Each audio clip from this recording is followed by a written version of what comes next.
So today, I thought I'd talk about mirrors. And you're saying, what are you talking about, Lee? Well, here's what I understand. The mirror tells you everything you need to know. Think about that. What does a mirror do?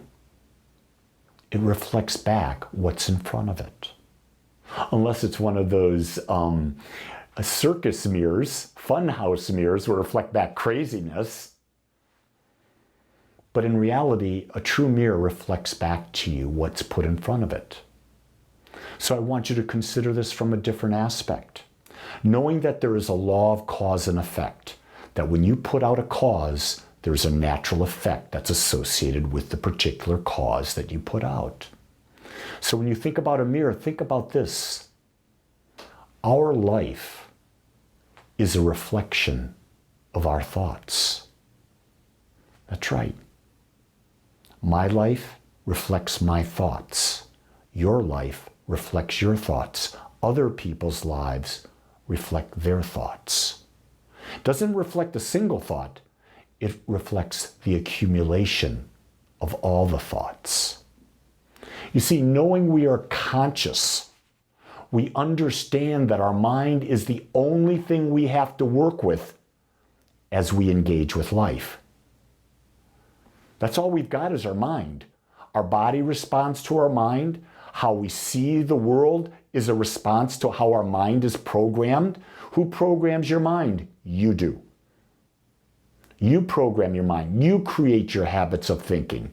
You create habits whether you see the glass as half full, whether you see the glass as half empty, or you just see water in the glass. You don't judge it. Oh, the glass has got water. It's up about 3 inches on about a 6-inch glass. No good, no bad, no full, no empty. Understand that when you are aware, you understand that the only tool that you've got to work with is your own mind. And through the use of that mind, you engage and you create with life.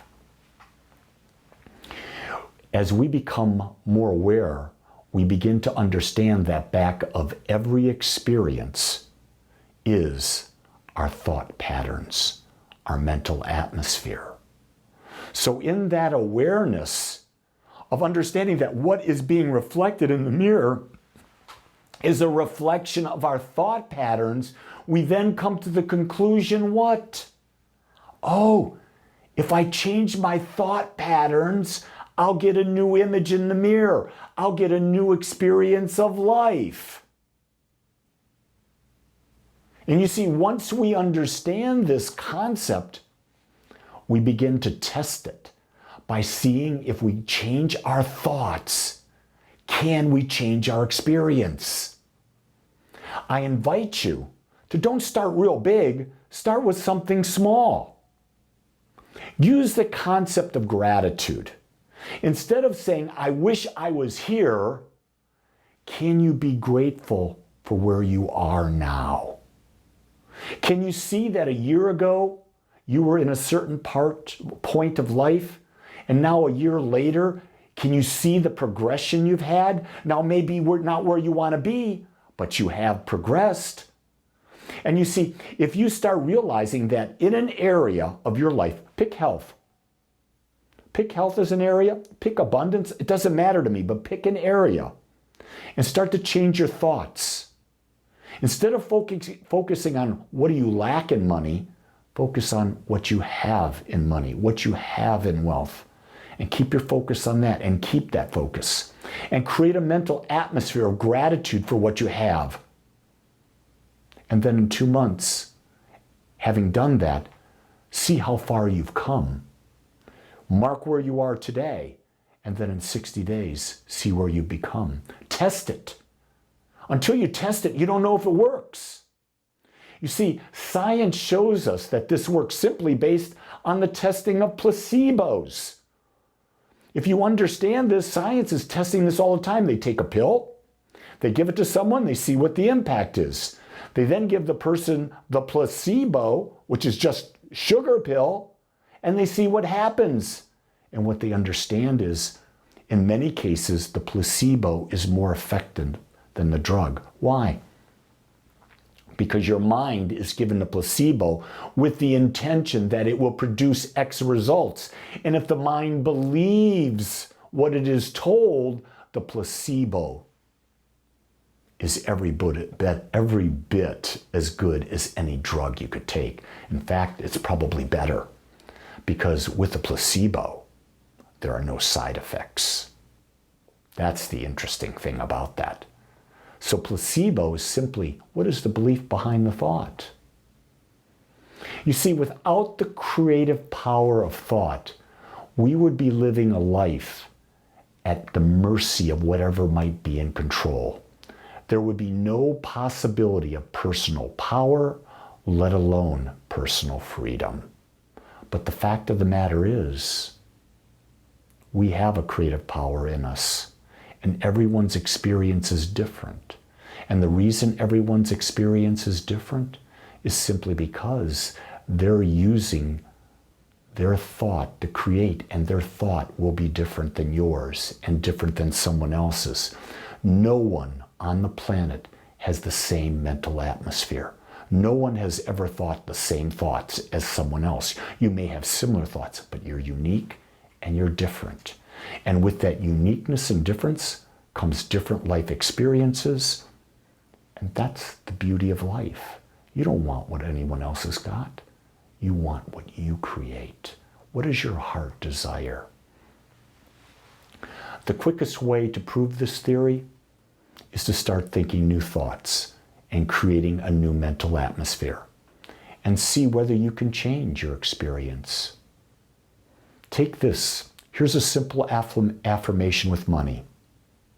I live in and experience infinite abundance, and I am now financially free to do what I want, when I want, how I want.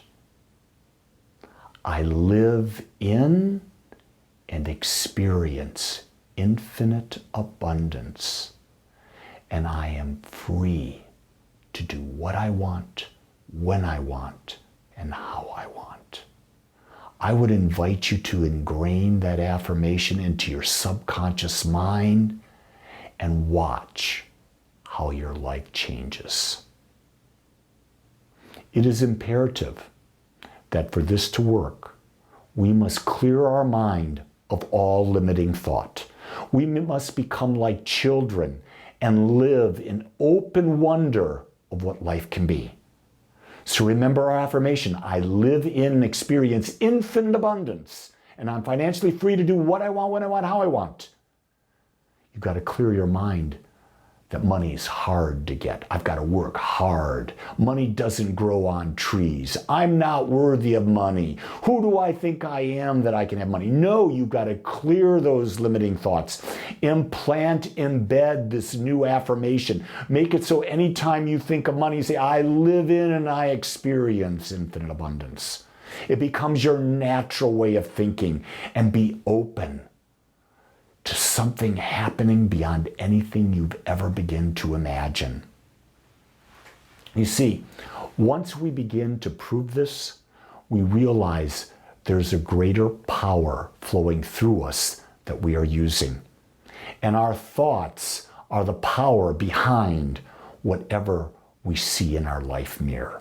Did you get that? It's our thoughts that create the image in front of that mirror. And with that realization, we realize we can change our thoughts and we'll change the image. The key is, don't break the mirror if you don't like your life, but rather see. See what's in front of it and change it by changing the way you think. Don't break the mirror if you don't like your life. Change what you think and change what you put in front of the mirror, and then you will like your life. Ergo, the basis of science of mind, change your thinking, change your life. Key thing, my brothers and sisters, no one can change your thinking but you. You are the power, you are the source, You are the person who puts the image in the mirror.